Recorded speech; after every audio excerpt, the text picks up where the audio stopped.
Hello, and welcome to Radio K number 6. If you don't know what this show is about, go to Radio K number 1 and listen to the introduction. This time out, we're covering a couple more pieces of interactive fiction from 2004. The first segment was actually recorded a few months ago, and is about Blue Chairs by Chris Klimas. Blue Chairs took second place in the 04 comp and won the top 3 awards in the Zizzies that year. Best Game, Best Writing, and Best Story. And discussing it with me is a new guest, Catherine Moriarty.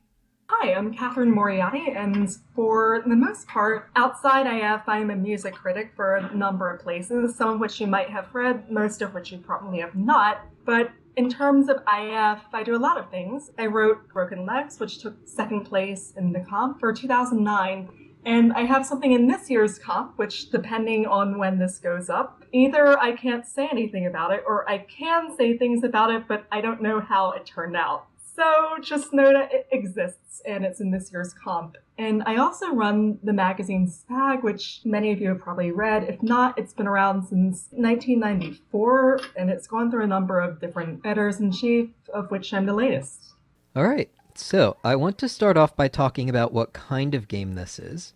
As I speak these words, I don't know in what order these segments will be released, but the last 2 segments I recorded for this show were about Risorgimento Represso and The Dreamhold. And those games are both about wizards. One has sort of a droll prose style, and the other is precise and austere. And in those segments, we talked about how both the genre and the styles had a long tradition in IF dating back to the Infocom days, and even before that.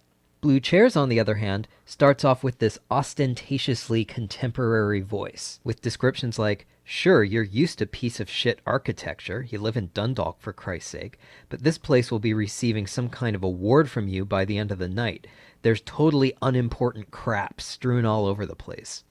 Story-wise, you're at a college house party, and the only thing you can do if you want the story to continue is to buy some mystery drug from a seedy guy you've never met and chug it. After that, you spend the rest of the game first poking around the party in an altered state, and then in a full-on symbolic dreamscape. But the thing is, this sort of thing is part of a tradition in IF as well. I'm talking about games like Stick It to the Man, An Apple from Nowhere, The Trip, by authors like Brendan Barnwell and Cameron Wilkin.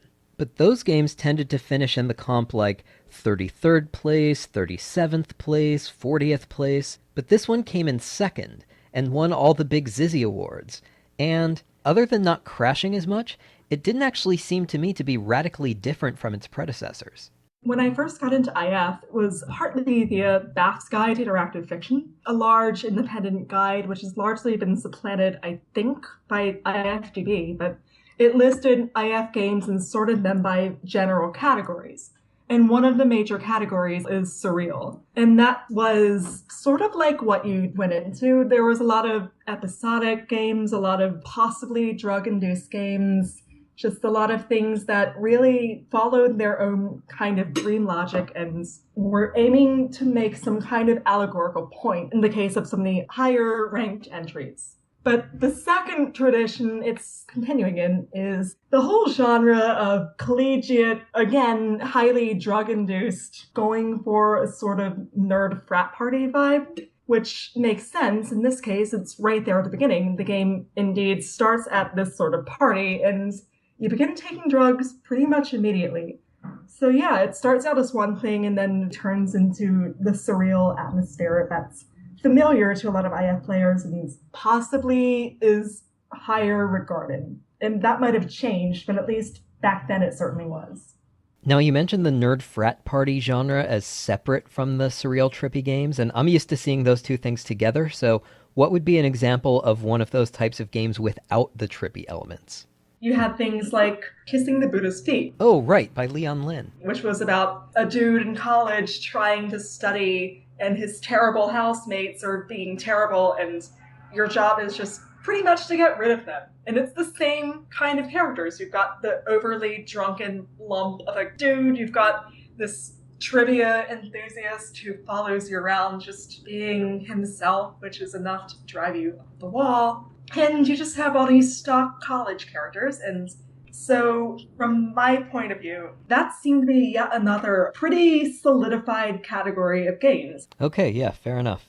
So, since we've started up in the attic, I guess we might as well just go through this game in order. So, you gulp down the crazy juice, and that takes you to the title screen, which is actually a montage with each page containing clouds of word fragments up top and a short paragraph in the bottom right corner. I thought this was actually pretty impressive. It was a cool effect. It didn't have quite as much an effect on me because it crashed two separate interpreters.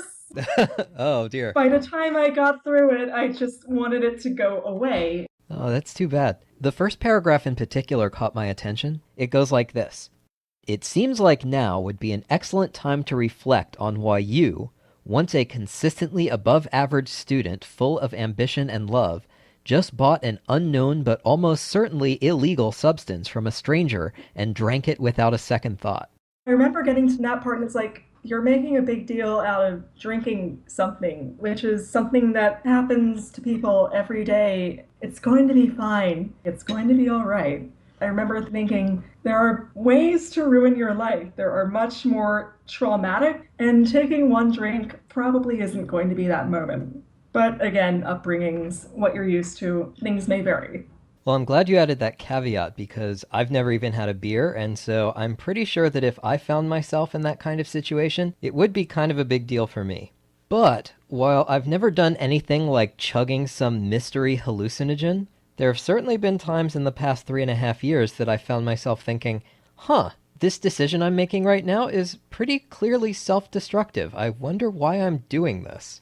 So this game looked like it might be promising and personally significant to me. But then after those titles, we learned the names of the player character and his love interest. I really don't want to be too harsh about this because God knows that I have very strong negative feelings about anything I've written as recently as a day ago. So I really don't want to be that harsh on something written over a decade ago.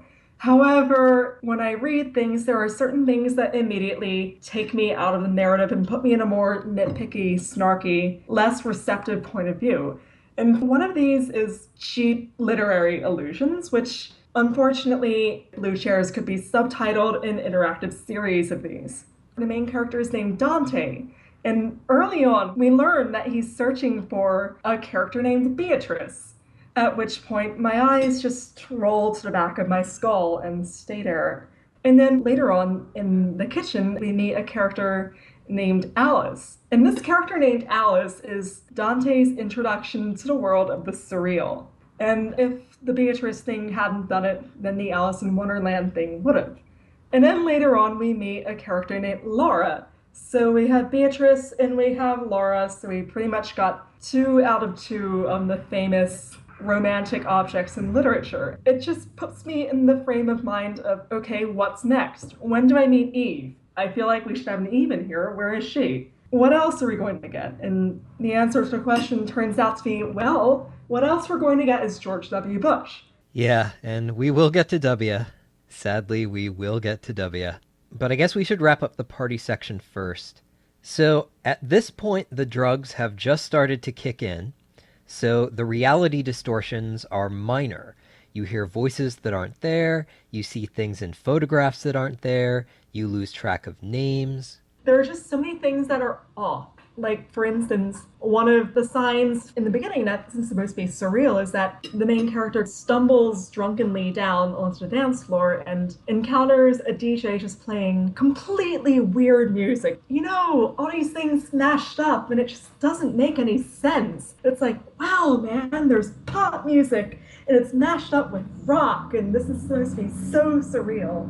But I read this right now and I'm thinking, yeah, this guy just put on Girl Talk or Z-Trip or any one of many DJs who would be played at a college party who do this and just come off as completely normal and unsurreal. And granted, this is the kind of thing you only really start getting into if you're approaching it from an already uncharitable perspective, but for reasons which I've already stated, I wasn't approaching it very charitably, so again, near the beginning, there's a point where you go up to the attic and you find this Dream Logic serum, this bottle of wine, which is conspicuously orange.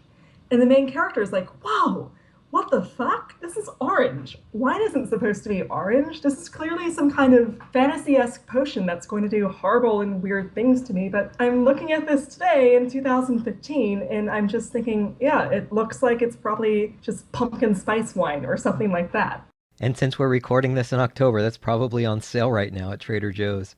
Yeah, I'm not 100% sure whether those elements of the party were supposed to be surreal or amplified, but I think that in general, you make a very good point.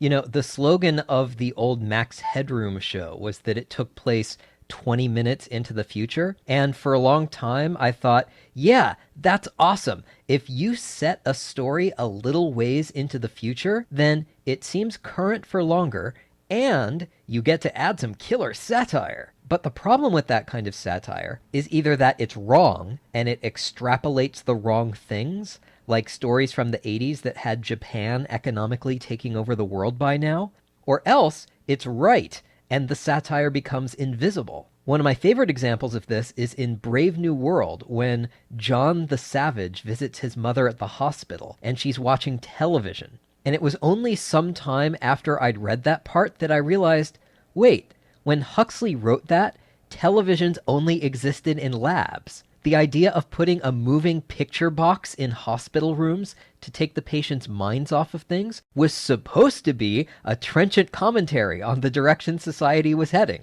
But it was so normal to me that at first I didn't even notice it.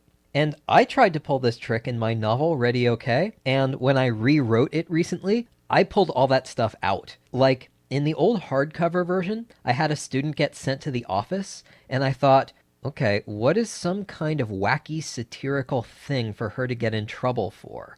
And I thought, aha, I'll have her using her cell phone in class, and everyone will be all casual about it, like it happens all the time. That'll get big laughs. And now, of course, it's hard to walk into a classroom and find a student who's not using her phone. So no one these days even suspects that back when I wrote it, this was supposed to be satirical. Even well-known authors who have written genuinely very good things, when they try to satirize the modern era, it just doesn't work because the modern era satirizes itself rather fine. Yeah, I'm sure you've noticed the trend where every day there's a news story and then someone tweets a link to an Onion story that predicted it 5 years earlier. Right, yeah. As far as well-known authors are concerned, I've mentioned in a couple of my calendar articles that I think Alan Moore is great at just about everything except satirizing the modern world.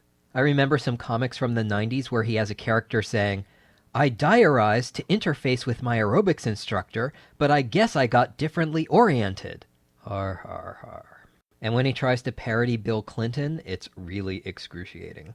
My favorite author is Margaret Atwood, but I wouldn't say that her Mad Adam, Oryx and Crake series is my favorite of hers because, again, it's supposed to be speculative fiction, but the actual satire part just comes off so on the nose compared to what's actually going on in real life. And I don't think that's as prevalent in Blue Shares in that it's not trying to be speculative fiction and it's more trying to go for a surreal aspect while rendering your shitty college house parties where everybody is drunk.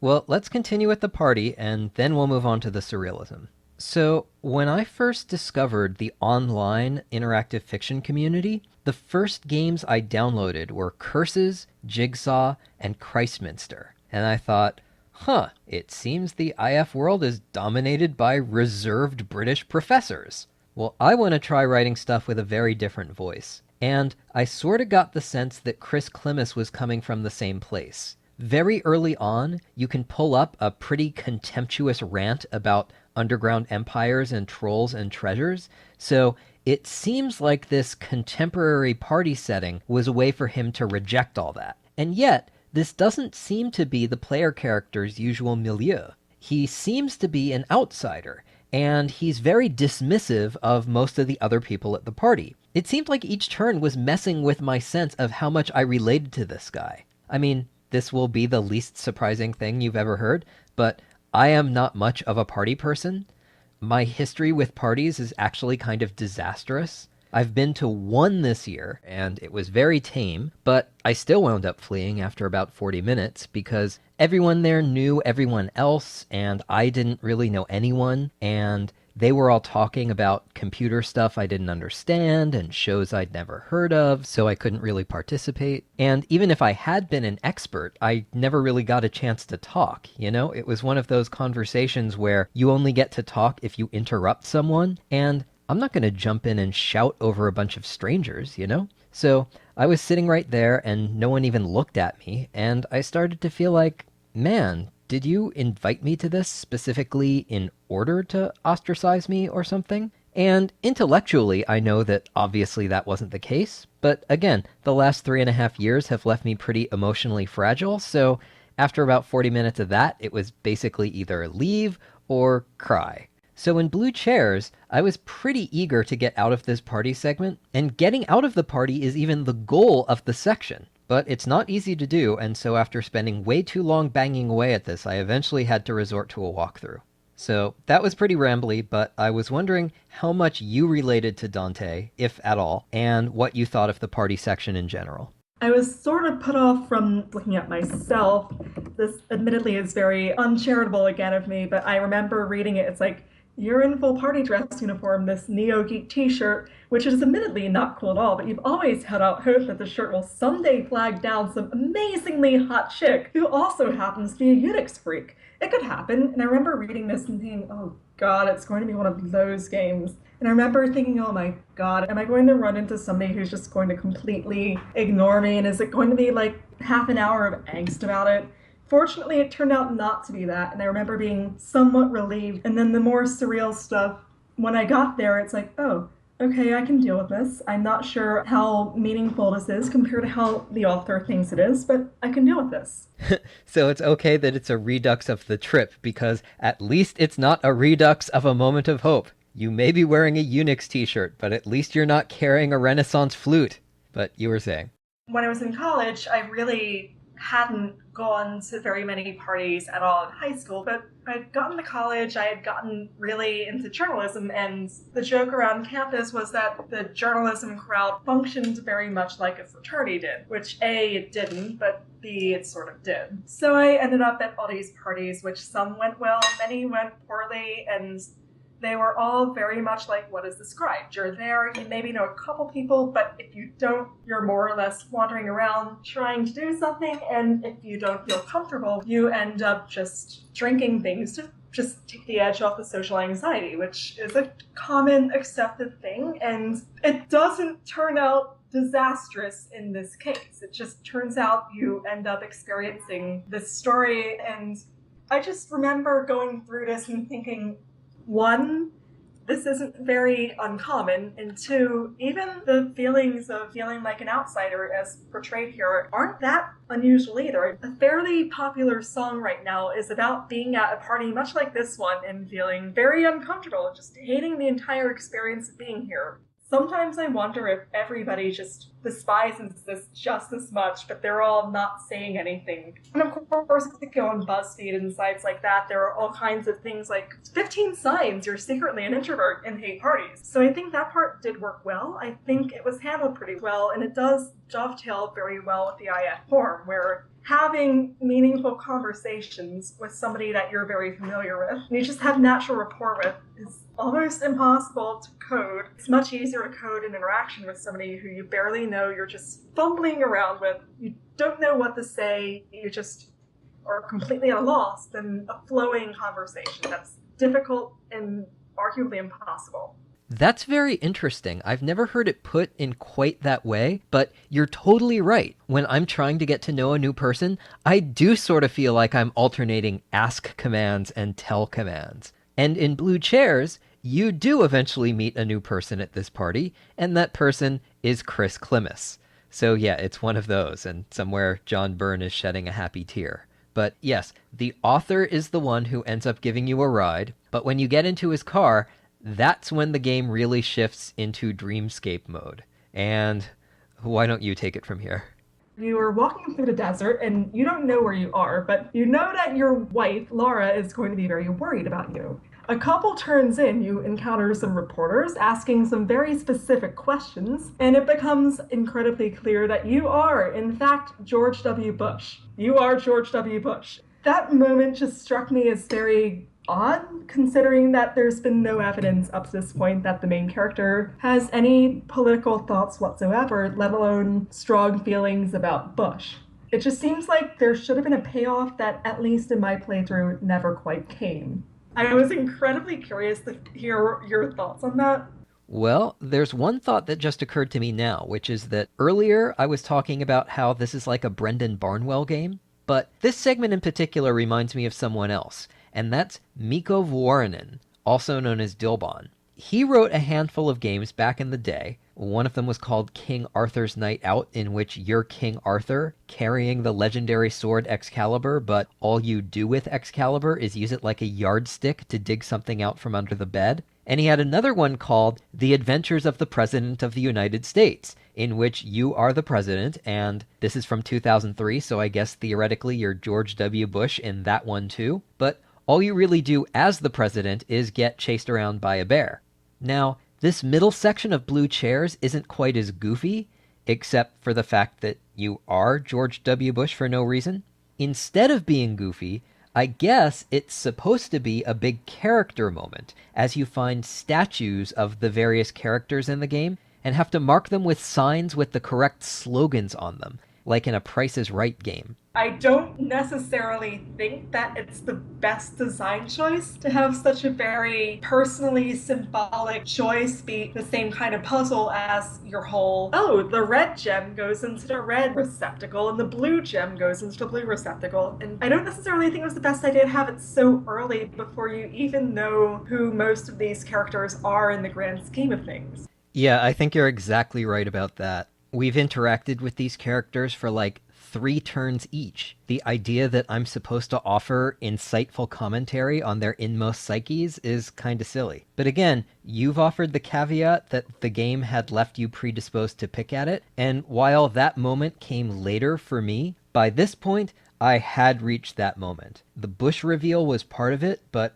really, once I saw I was in a dreamscape, that was pretty much that. You know, on my site, I have a list of evaluative patterns, and one of them is that dream logic is the enemy of narrative. And the sorts of symbolic dreams that you see on sitcoms and whatnot are the worst. I mean, I don't know about you, but I don't have symbolic dreams. My dreams are either random or else they're totally straightforward. Like in waking life, I'm thinking about applying to grad school, and then I dream that, hey, I'm in grad school. That's one of the reasons why in my game Narcolepsy, which has a lot of dream sequences, I didn't tell the people who contributed those dream sequences anything about the game. I wanted to make sure the dreams would be random. Symbolic dreams seem to me to be just an artifact of storytelling.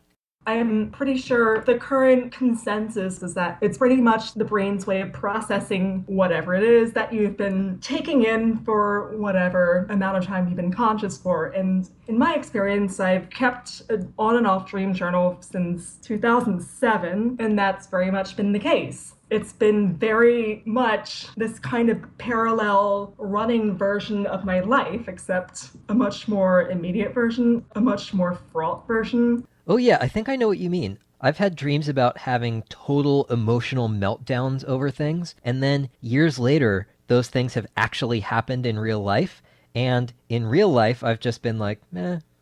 And actually, the one exception to my I hate dream stories rule is Mulholland Drive. But the thing is, even in that case, I'm only really crazy about the middle part, when there's nothing that's really surreal or illogical.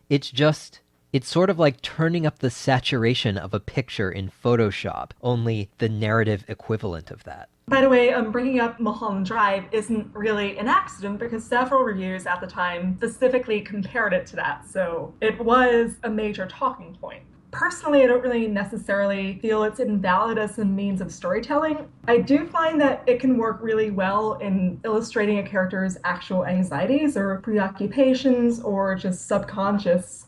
But in this case, I'm not quite sure that happened. Yeah, I mean, it really says something that the game is called Blue Chairs, and that there are in fact blue chairs all over the place in the game, and that they're an empty motif. Though I imagine that there are probably reviews out there that say that the blue chairs represent sadness or whatever. But we haven't talked about the grocery store yet. I'm willing to skip it. Do you have anything you wanted to say? The whole grocery store section just struck me as a very artificial construct supporting subject matter that A, didn't seem to fit with it, and B, didn't lend it any more interest. It's like, oh, this grocery store is actually about this child's horrible childhood. I don't know anything about her. I don't know who she is or where she fits into the story as a whole. Maybe she's secretly George W. Bush. I don't know. Yeah, I think that pretty much covers it. Alright, I guess it's time to tackle the elephant in the room, which is that while we've discussed how Blue Chairs is part of several pre-existing genres of interactive fiction, it also gave rise to a whole new form. And I'm reluctant to go into this at any great length because the whole idea behind this show is that I'm getting caught up on IF in chronological order. You know, this game from 2004 is the most recent piece of IF that I've played. But you are from the far-flung future of 2015, so if you would be so kind, I guess you should say a little bit about Twine. So, one of the main reasons in hindsight why Blue Chairs is probably most notable is that Chris Klimas is responsible for creating Twine, which makes up at least a good third of IF these days, and probably at least half of IF related arguments these days, if not more. And this is an incredibly loaded subject, and I really have less of an opinion about it than almost everyone else. My stance is pretty much is that it's another medium. Certain things suit one medium better than the other. And the reason I bring this up is around the time that this was written, Chris did an interview in Spag. It's just one of your standard top 3 finishers interviews that I'm going to have to figure out how to do. And he mentions he had written some things in IF and then he sort of fell out of it because he says, I got dissatisfied with IF at a certain point. He says he felt like he couldn't create the kinds of stories that he wanted to, and that specifically the detail work that IF requires, letting the player open everything that can be opened, writing engaging descriptions for even the most small, unimportant things that you threw in, got in the way of telling the story. He says, Blue Chairs probably would have been stronger had he backed off the puzzles a little bit. When you're playing a game like Blue Chairs, you're in it for the experience and not so much the puzzling. And that, I felt, was interesting, particularly given that he went on to create the system, which is almost exclusively used for puzzle-less IF and what many people would call not really IF. That's a huge debate. And I guess I can look forward to figuring out where I stand in that debate when I get to Twine in probably the 2020s sometime. But in the meantime, I do have something to say about that interview, or the part you just read. I totally get where he's coming from in talking about how static fiction offers you the luxury of just mentioning a couple of telling details about a location and moving on. That's certainly what I prefer to do. It's also what you do in a screenplay. But you know who doesn't have that luxury? A set designer. If she's putting together a character's apartment, she has to pick every single book that goes on the character's bookshelves, and what kind of bookshelves they are, and what the wallpaper looks like, and every piece of art on the walls, and literally everything you see. So, IF authors have it easy. But I could tell that Chris Klimas didn't think so right from the start. See, when the game starts, you're in an attic, and the game does throw in a couple of details, the way we've been talking about. It says that it's full of old sewing machines and an old Easy Bake Oven. So I looked at the Easy Bake Oven, and here's what the game said. Here's a secret. If you open the Easy Bake Oven's door, you'll find a portal leading to a fantastical land full of figures from classical mythology. We'll even throw in a reference to Snow Crash, since you've probably read it as well. The whole adventure will turn out to be either a profound self-examination or a mindless romp littered with fucked up puzzles. Either way, you're going to end up seriously disappointed. Have a little faith in authorial intent and leave the Easy Bake Oven alone, okay? And it's like, A, sorry. And B, if you're gonna throw a tantrum like that, you know what the one thing you can't do after that is? You cannot make me have to search the attic in order to proceed in the game, which Blue Chairs does. That is a serious dick move. You don't get to yell at me for not getting into the spirit of your magnum opus, and then make me do the thing you just yelled at me for. I could be wrong. It seems like either it was written very early or it was written very late in response to a tester thing. It has to be one or the other. Yeah, that's a good call. I bet you're right. IF is a medium where the principles of being a good writer and the principles of being a good game designer really come up against each other because as a good writer, anything is fair game as long as it can make a point in the greater whole. As a game designer, if you include something, then it has to have a meaning, it has to be important, otherwise it's going to mislead players. So the tension comes where if you're implementing something, you have to implement it all the way. And if you're implementing it all the way, it has to be meaningful in the whole. Otherwise, it's just this very elaborate set piece, which turns out to be pointless. So it's very interesting. It's frustrating for both parties. And at pessimistic times, I feel like nobody can win. I'm not always that pessimistic, but it's a real concern. Well then, I will step into an unaccustomed role and be the optimist here. I don't think this is all that insoluble. Then again, I have no objection to elaborate set pieces that turn out to be pointless. My game Endless Nameless is full of them. Like, there's a library where you can read all the books, and there's a casino game, and they're in there for thematic reasons, but you can get to every ending without ever setting foot in the library. It's just there to be there. As far as the Easy Bake Oven is concerned, I don't see the issue. This game was written in Inform 6, so just add a default response to your before block that says you're not going to mess with the oven in the middle of a drug deal. It takes 10 seconds to code.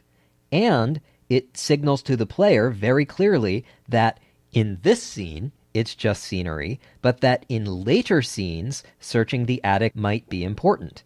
And yeah, once the drug deal is over, you'll need a different message if you still want to steer people away from the oven, but it's easy enough to come up with a different default response, like, you're not that desperate for entertainment, or something like that. And if the testers complain that, hey, if you put an Easy Bake Oven in your game, I have to be able to bake a cake in it, you tell them, no you don't.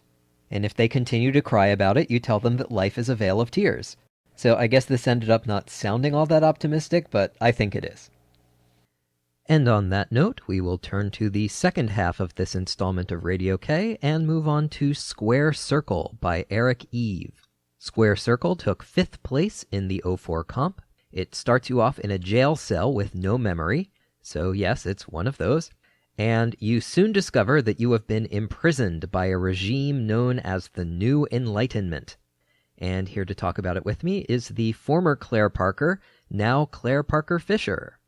So if this had come out in the 90s, I would have been delighted, because I would have been all fired up to hop on Usenet and rip it apart. But I've grown up a little since then, and that is no longer my idea of fun, so I would like to be able to do a balanced presentation here. The problem is that this game really is just the worst. Yeah. I guess the idea here is that this so-called rational government has taken over and become some kind of horrible dystopia. And I just didn't really know who the target of this satire was. Obviously, it's bad, and it's obviously supposed to be about something, but I don't really know what. I feel like too much rationality is not really a big problem in America, and I didn't really know what it was supposed to be standing for. I feel like a system where the rules are too thought out and too based in some kind of absurdist logic just doesn't really relate to anything. It's clearly a very Kafka-esque game. It's drawing on that kind of satirical tradition. But as I remember from reading Kafka, the problem there is usually sort of bureaucracy and corruption and not really idealism. And in this one, it seems to be that the idealism sort of took over and overwhelmed common sense. But I just couldn't really figure it out. It seemed kind of, I don't know, very strange to me. I mean, I'm interested to hear what you have to say, because you clearly know more about it than me. I'm the kind of befuddled person who wouldn't have completed this game if I had not been given an assignment and kind of half-assed my way through it, so... Well, I don't know about that, but I do think I have at least a little bit of a sense of where this game is coming from. And we can start here. It turns out that Eric Eve is a theologian. Oh. That's like his job. And so it's tempting for a heathen such as myself to say, oh, well, clearly he's in the grip of superstitious claptrap from thousands of years ago. He must be an enemy of progress and even of reason. But the obvious counterargument to that is that that's imposing a false dichotomy and making straw men out of religious people. I know a lot of religious people who embrace modern ideas, and I know a lot of religious people who are scientists. I mean, you're a scientist. I'm guessing you have some religious colleagues. Yeah. The problem is, this game does set forth that exact dichotomy. In Square Circle, there are two camps. There are those who believe in tradition, and there are those who believe in reason, and Team Reason is this game's enemy. Like, I was trying to figure out, what is all this geometry stuff in the first section about? Why on earth am I playing a game that seems to be all about quibbling over the technical details of geometrical definitions? And it seems like, ultimately, the point is to say, see? Following your so-called logic, you can end up with a result where a square and a circle are the same thing. Where is your false god of reason now? Yeah, see, that didn't actually bother me so much, because I think that's sort of interesting. It says something interesting about mathematics, which is that things start from first principles, and that if your assumptions are one thing, then yeah, a square and a circle can be the same thing, because that's what your assumption set is based on. And if you change that assumption set, then you get different rules. And I think that's interesting. What bothered me about that is that it seems kind of a stupid way to talk about interesting geometry is in a format in which you can't draw any pictures or see any images. That's a good point. So that was kind of annoying because you just kind of stumble into the solution and there's really no way to play around with it. Yeah, I was so worked up about the ideology here that I didn't even register that, yeah, this is a text game about geometry. Yeah, it doesn't really make a lot of sense. Maybe not the ideal medium for the example he had in mind. Well, maybe that's why I was so confused, is because I sort of thought, oh yeah, square circle, you could find a solution for that, that's neat. So my whole mindset was in the wrong place for believing that logic is flawed to begin with. Right. So the upshot of all this is that Square Circle is sort of coming from the same place as Brave New World, and I think it even references Brave New World at one point. I think he does. And Aldous Huxley was also defending traditional society, not on its own merits, but just because the changes that he saw frightened him. Things like mass production and the social experimentation in the USSR before Stalin took over. Now, I don't know what Eric Eve is responding to. As you pointed out, we don't exactly have an epidemic of rationality sweeping the globe, and we certainly didn't in 2004. I mean, things got so bad that Al Gore's book about the period is called The Assault on Reason. But here's this. You said that too much rationality was not a problem in America, but Eric Eve is British. Oh, he is British. Okay. And it does seem like Square Circle is a very anti-American game, not in terms of the 21st century, but in terms of the 18th century, when we got rid of traditions like the monarchy and the aristocracy and the established church, and we drew up a new government from first principles that derived from Enlightenment thinking. And Square Circle attacks this by having you read this textbook, and you know you've got a winner when the first thing you're supposed to do in a game is sit and read a textbook. And the entries describing what the new Enlightenment has done are just painfully heavy-handed.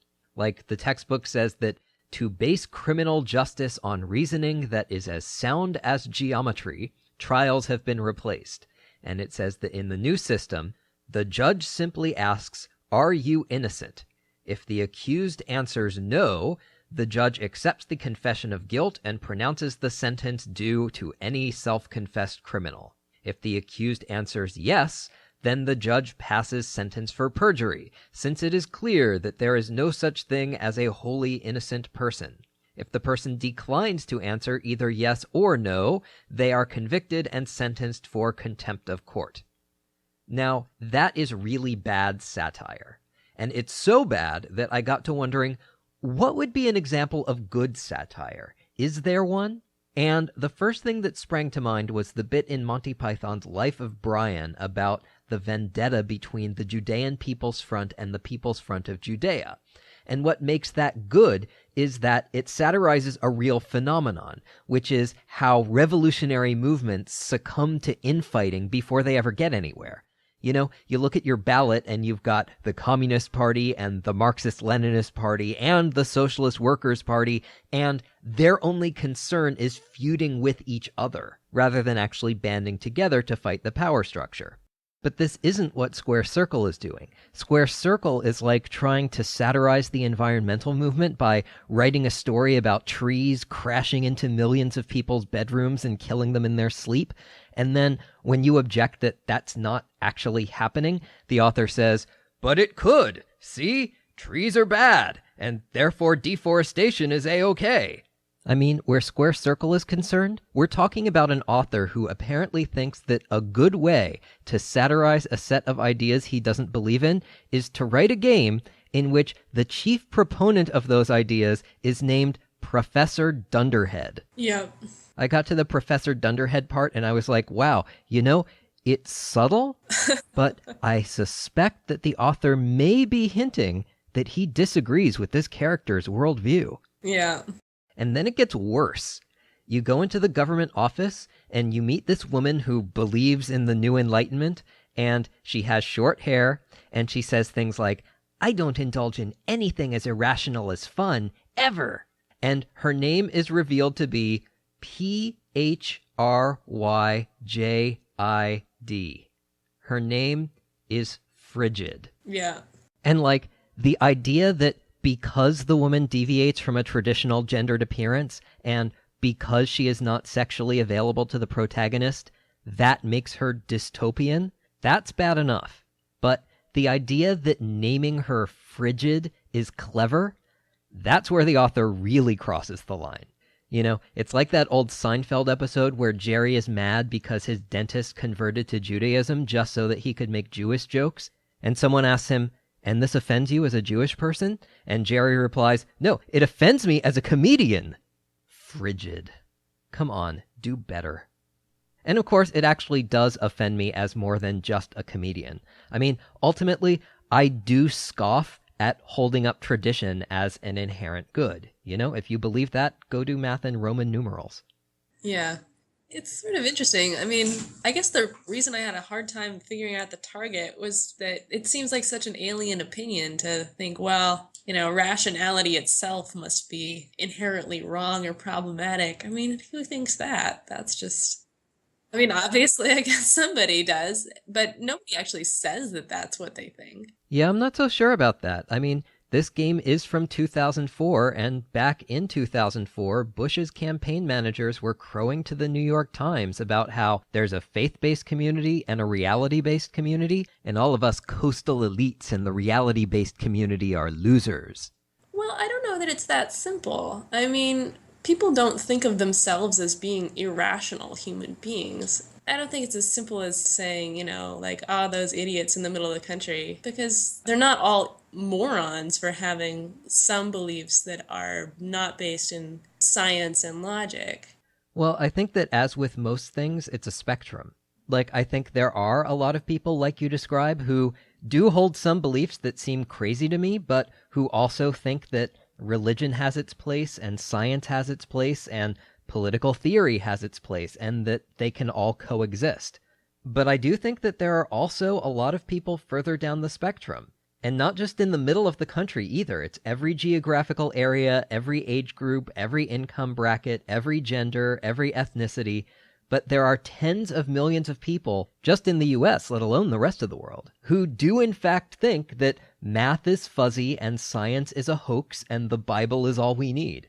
Science isn't really inherently good either. And I say this as a scientist and a rationalist, but it's not like there aren't people like eugenicists who are acting from a tradition of reason towards really horrendous ends that are also really faith-based. You have this faith that certain traits are good and other traits should be eliminated.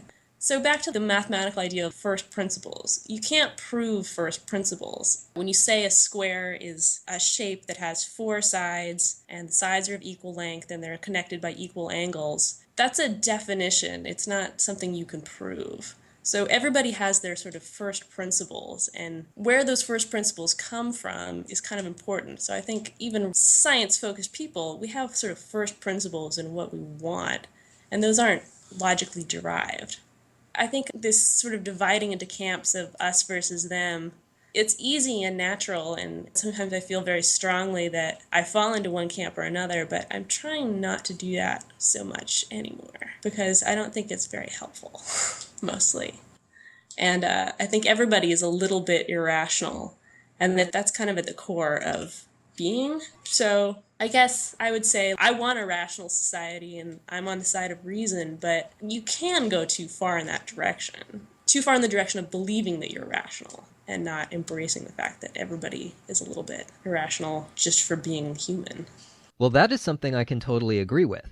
I mean, we're seeing just in this campaign season how much of our political discourse, whether it's about guns or terrorism or immigration or whatever, is based not on reason, but on things like fear, on physiological stress reactions, on feelings we've inherited because they've proven useful in saving our ancestors from predators and stuff like that.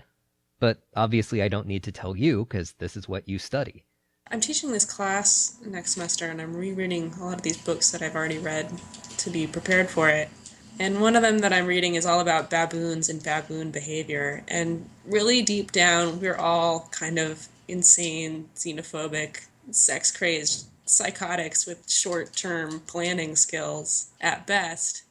Perhaps even more relevant than the idea of there being predators out there is the fact that those other baboons sure do want to mate with your females and steal your food. Like, it's definitely a part of humanity and a part of being an animal. But I think, like, even at the core of it, even the good parts of humanity are also not really founded on any fundamental thing about the universe. Like, there's nothing fundamentally good about anything in the universe. Goodness comes from something that we subjectively bring. So me being helpful or nice or kind to another human being feels very good to me, but that's not a principle of the universe. The value of human life, there's nothing rational about that. That's just something that we fundamentally believe in a deep part of our primate animal brain, and I think you kind of have to embrace that. So I think the good irrationality and really terrible irrationality, they're both like lurking there, waiting to spring out at any moment. You kind of have to be aware of that and not let yourself think like, I'm capable of being fully rational at all times, because nobody is, even if that's something you value. Well, again, I can certainly agree with that. I mentioned in one of my calendar articles that during all of the shouts of Black Lives Matter versus All Lives Matter, I kept thinking, what are you all talking about? No lives inherently matter. Nothing in the universe has any inherent value as a discoverable property. Value exists entirely in the mind. And like you say, no matter how much logic you might apply in determining what you value, ultimately, you can trace that back to some sort of first principles, which in this case are going to be irrational feelings that are our inheritance as products of the rules of selection working themselves out. So, Claire, I think you've done something pretty amazing in finding some sort of common ground that we can share with this game. I guess I'm just trying to be generous. I don't actually really know a lot of conservatives or fundamentalists of any type. I'm in academia. My family is liberal. I don't really enjoy wandering out into the scary parts of the internet. So most of what I'm saying is me trying to be generous about human beings. Well, I think we've been more than generous enough about this game, because I don't want people to get the wrong idea here. Like, yes, I do find its ideological underpinnings pretty abhorrent, but I figure that there might be a lot of listeners out there who are thinking, I don't really care about its ideology. Is it well made? Does it have fun puzzles? Does it have cool places to explore? And the answer is no. No, it does not. Purely as a game, this is a terrible game. Oh, it was pretty awful. There were some parts where I was just like, what am I supposed to do here? And the solution was just not reasonable. So I guess makes sense, maybe.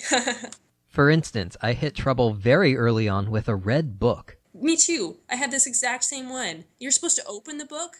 Ah!